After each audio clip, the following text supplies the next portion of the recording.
Kemanakah aku dapat pergi menjauhi rohmu yang suci, kau sahabat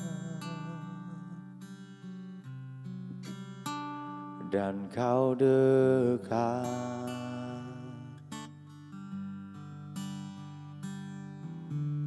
Bahkan seluruh pengabdianku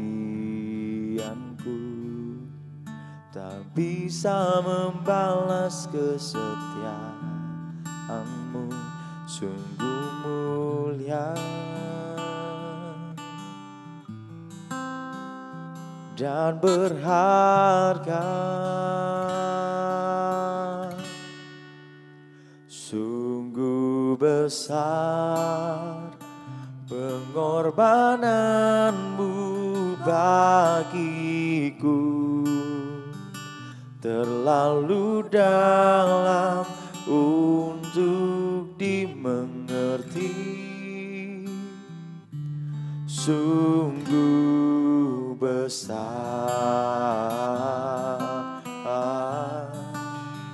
sungguh indah yang kau pikirkan tentangku, tak terselami bagiku. Sungguh indah.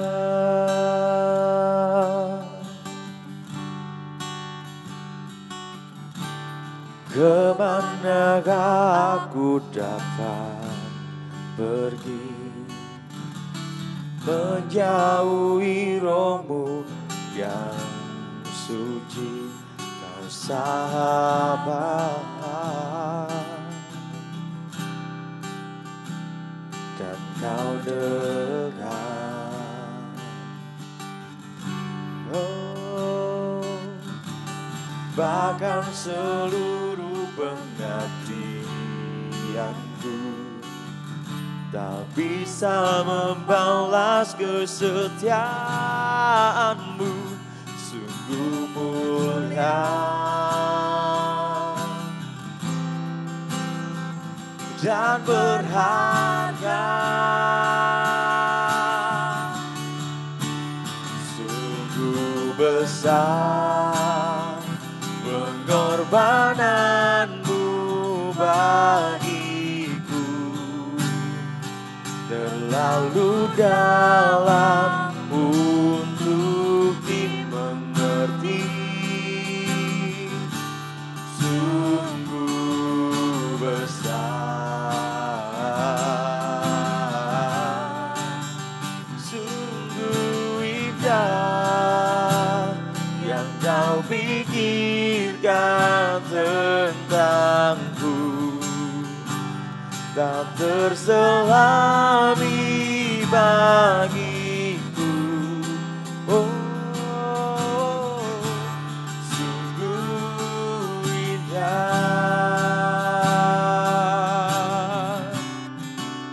sungguh besar pengorbananmu untuk hidupku.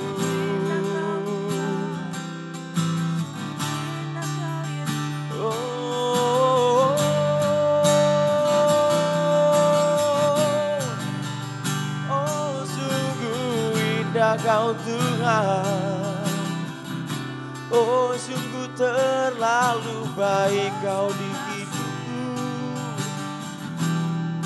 Kami bersyukur Bapa, kami bersyukur Tuhan.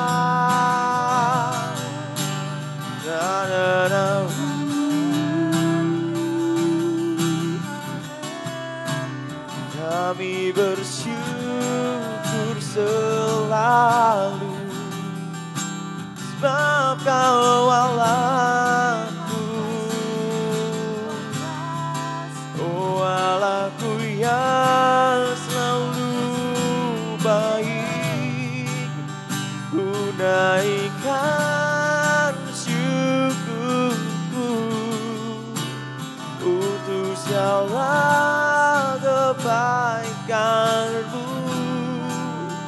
Terima kasih Bapa.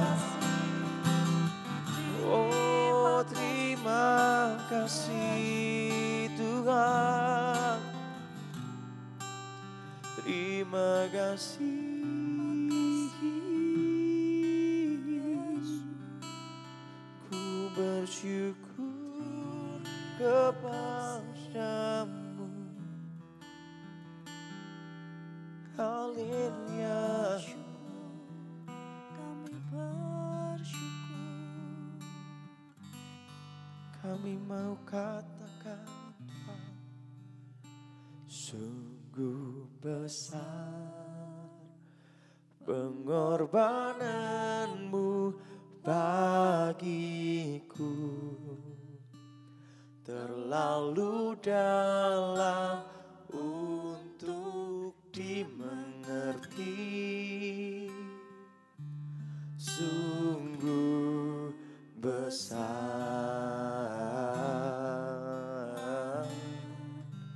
sungguh indah yang kau pikirkan tentangku, tak terselami bagiku.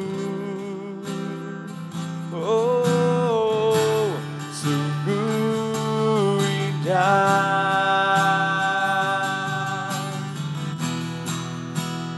sungguh besar pengorbananmu.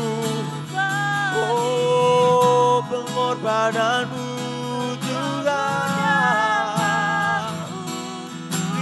Terima kasih, sungguh besar. Oh, sungguh indah yang kau pikirkan tentangku, tak terselami bagiku. Oh, sungguh indah, sungguh indah, sungguh indah, sungguh indah.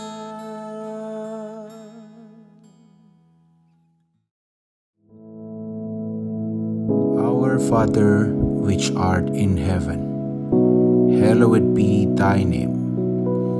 Thy kingdom come, thy will be done in earth as it is in heaven. Give us this day our daily bread, and forgive us our debts, as we forgive our debtors. And lead us not into temptation, but deliver us from evil. For thine is the kingdom, and the power, and the glory, forever. Amen.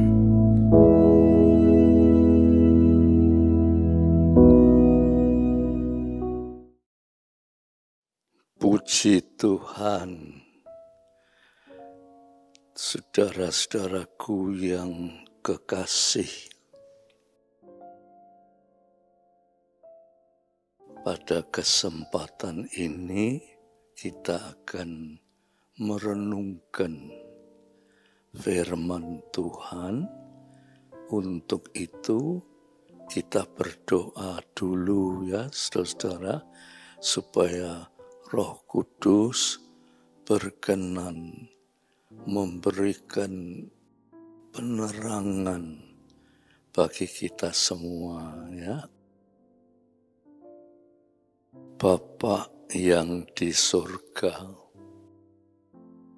dengan syukur dan terima kasih kami pagi hari ini dapat merenungkan firman Tuhan. Moga kiranya dengan firman Tuhan ini kami dibawa kepada suatu kehidupan rohani yang lebih maju. Terima kasih Bapak. di dalam nama Yesus Kristus. Amin.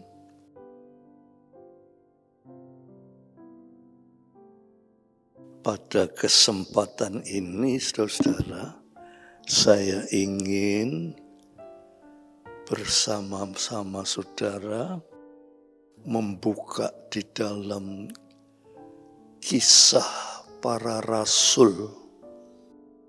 Kisah Para Rasul pasal 17 ayat 25 sampai 28 ya.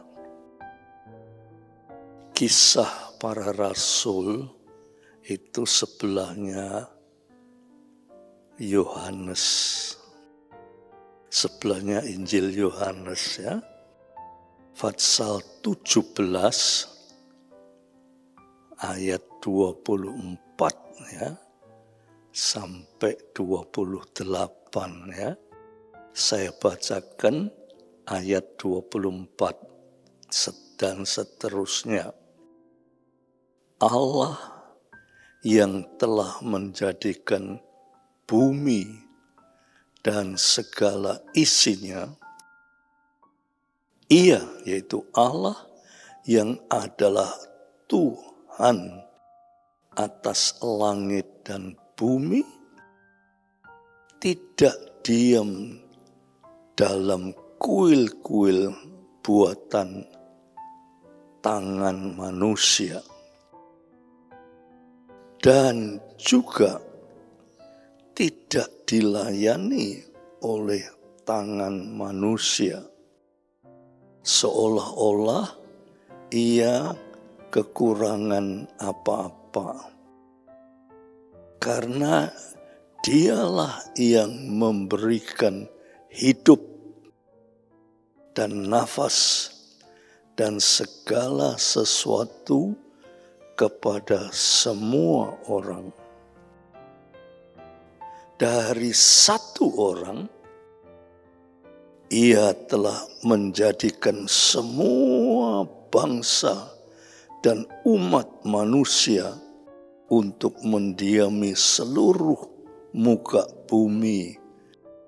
Dan Ia adalah Tuhan telah menentukan musim-musim bagi mereka yang batas-batas kediaman mereka, supaya mereka mencari Tuhan dan mudah-mudahan menjamah dan menemukan Dia, walaupun Ia tidak jauh dari kita masing-masing.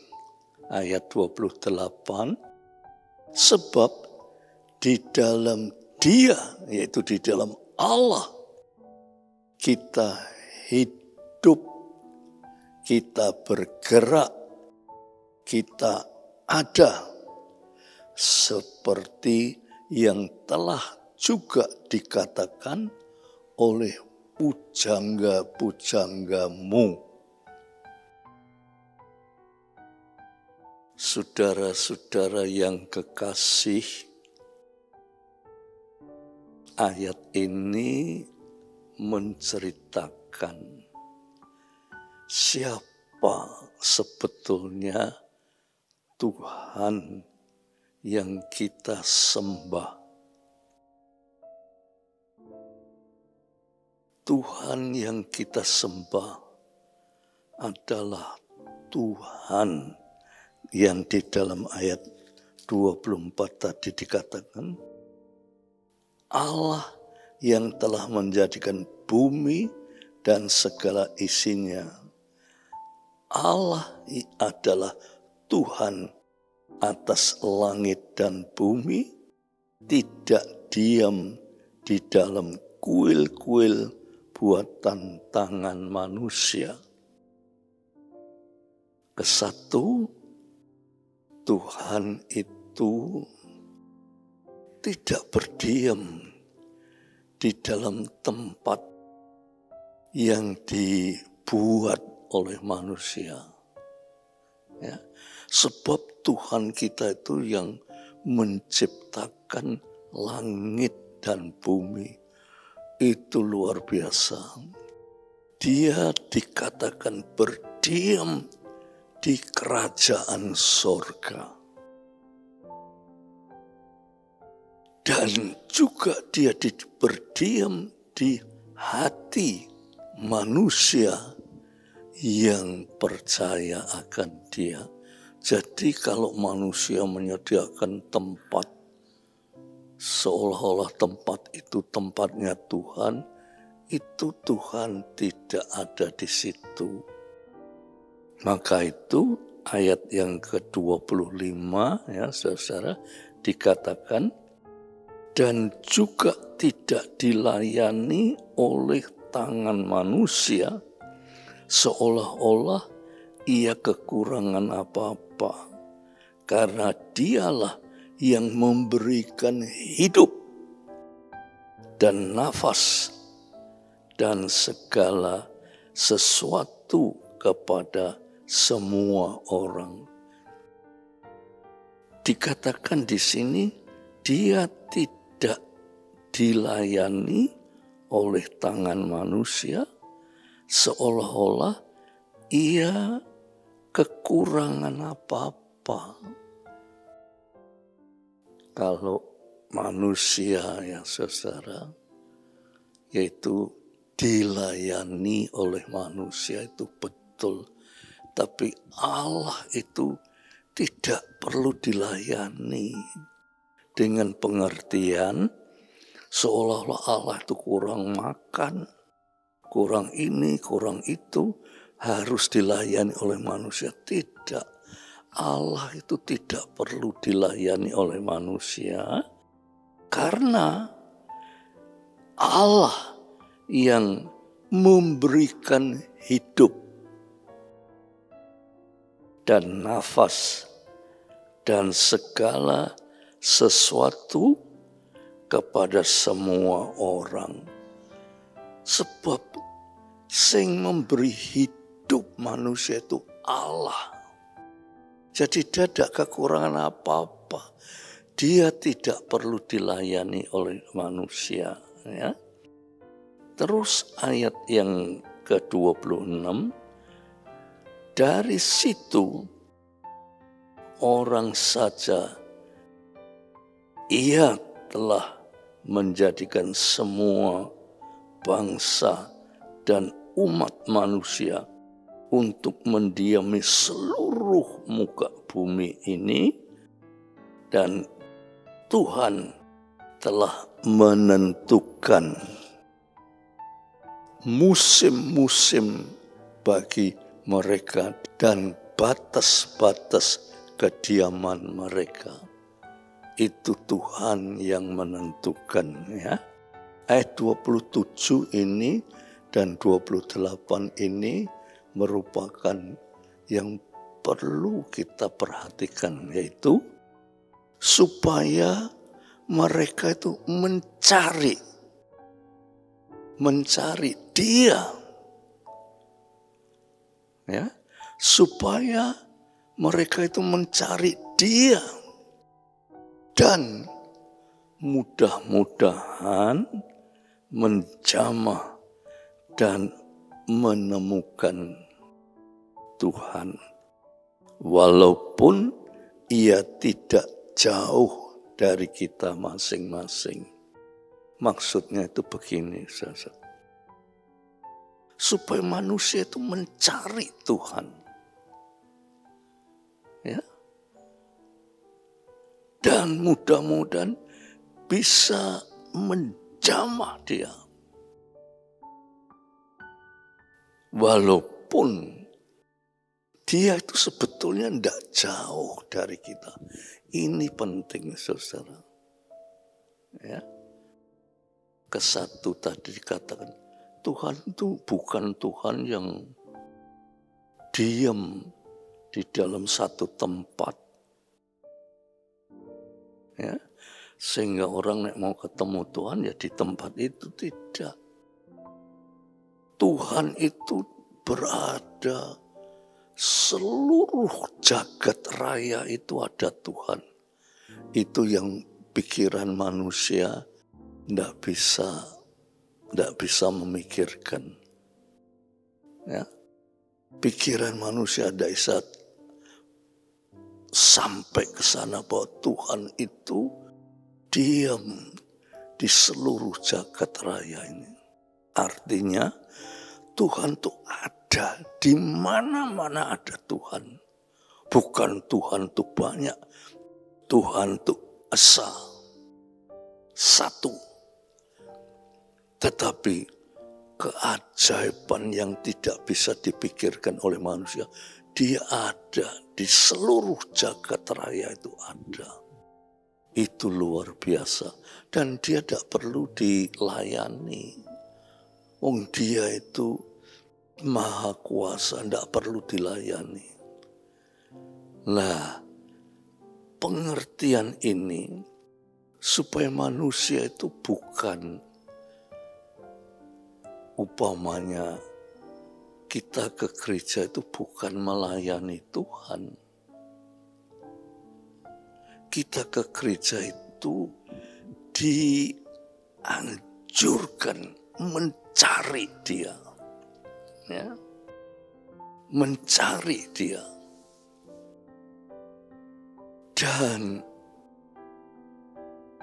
menurut pikiran manusia, karena Tuhan itu jauh, sehingga kita mesti cari di gereja.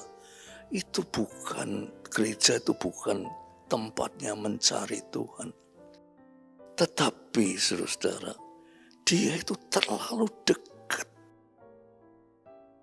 Walaupun Dia itu berada di surga dan Dia berada di seluruh jagat raya, Dia itu terlalu dekat dengan kita. Ya, terlalu dekat. Sehingga kita tidak perlu mencari jauh-jauh. Karena Dia itu terlalu dekat. Sing penting, ya saudara, yang penting kita ini percaya. Percaya. Sebab Tuhan itu tidak bisa dipegang. Tidak bisa dilihat, tidak bisa. Tetapi Tuhan itu bisa dirasakan bahwa Dia sangat dekat. Kalau saudara merasa jauh mbak Tuhan, itu karena saudara terlalu kuat dengan pikiran kita, yaitu pikiran jasmani. Seolah-olah kita jauh, sebab Tuhan tidak bisa dipegang. Tuhan tidak bisa dilihat atau kelihatannya jauh. Itu pikiran secara jasmani. Tetapi orang yang tahu kitab suci, dia harus berpikir secara rohani. Sehingga dia itu sangat merasakan bahwa Tuhan itu dekat dengan kita. Bahkan ada yang sangat-sangat yakin dan percaya bahwa Tuhan itu ada di dalam hati kita. Itulah saudara, sebagai anak-anak Tuhan kita harus berusaha sampai di situ. Jangan kita ini menjadi anak-anak Tuhan cuma lungo gereja pulang, tetapi hubungan kita dengan Tuhan itu kita waduh, ya berdoa, tapi doa itu rasanya mencapai Tuhan itu waduh, karena kita tidak punya iman. Kalau kita punya iman, Tuhan itu terlalu dekat, bahkan ada di dalam hati kita. Nah, itulah saudara-saudara, perlunya kita sebagai anak-anak Tuhan mengetahui bahwa Tuhan itu terlalu dekat dan kita bisa berhubungan dengan Dia di dalam iman. Dan iman itu bukan lahir dari diri kita, tetapi iman itu adalah karunia Allah. Kalau kita mendekat kepada Allah, ya, kita dengan penuh kehidupan yang sungguh-sungguh ingin mendekat kepada Allah. Allah terlalu dekat dengan kita. Sehingga Allah tidak jauh. Sehingga apa yang kita perlukan itu tidak perlu sampai kita itu kekurangan. Sebab Allah itu terlalu dekat. Ya. Maka itu sebagai anak-anak Tuhan, jangan kita itu mengeluh. Seolah-olah Tuhan itu jauh dari kita. Kalau kita mengeluh berarti kita ini sing jauh dari Tuhan. Tetapi kalau kita mempunyai karunia iman, Allah itu terlalu dekat. Sehingga hidup kita itu tidak perlu menderita. Karena Tuhan bilang, imanmu sudah menyelamatkan engkau. Ya. Dan ayat yang ke-28, ya, saya bacakan saja karena waktunya sudah habis, ya. Sebab di dalam Dia atau di dalam Tuhan kita hidup. Nek di luar Tuhan kita mati secara rohani. Tetapi di dalam Dia, di dalam Tuhan kita hidup. Baik hidup secara jasmani maupun hidup secara rohani. Ya. Kita bergerak dan kita ada seperti telah juga dikatakan oleh pujangga-pujangga kita. Ya. Hanya di dalam Tuhan kita merasakan hidup. Hidup sebagai hidup jasmani, tetapi hidup yang rohani. Ya. Puji Tuhan, saudara-saudara, kita akhiri sampai di sini. Ayo kita berdoa, ya. Tuhan, ajarkan kami mengerti apa artinya mendekat kepada Tuhan. Tuhan Roh Kudus, beri kami mengerti apa sebetulnya hidup dekat dengan Tuhan. Sebab seringkali kami merasa berdoa, tapi rasanya jauh dari Tuhan. Itu sebabnya Tuhan, berilah Roh Kudus untuk kami mempunyai iman. Sebab Tuhan berfirman, imanmu sudah menyelamatkan engkau. Terima kasih Bapak. Kiranya ini menjadi berkat bagi kami semua. Dalam nama Yesus Kristus, biar damai sejahtera Bapa, berkat rahmat dan kasih Yesus Kristus, persekutuan oleh Roh Kudus atas saudara-saudara semua sampai Maranatha. Dalam nama Yesus Kristus. Amin.